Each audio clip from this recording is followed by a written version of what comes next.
let us at least take up proposed Senate Resolution number 18 or resolution expressing the sense of the Senate strongly urging the Philippine government to advocate before the International Criminal Court for the interim release of former President Rodrigo Roa Duterte in a form of house arrest arrangement in a residence in The Hague, the Netherlands.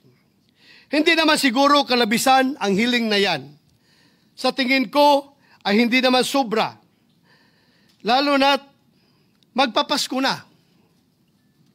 I therefore urge this august body for proposed Senate Resolution number 18 to finally be included in our agenda.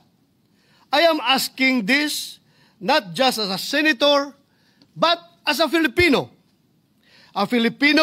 who believes that one of the best, most patriotic among us who ever lived does not deserve to spend his remaining years in a foreign prison that does not even speak his language, much less feel like home. In the end, perhaps, this is the least that we can do.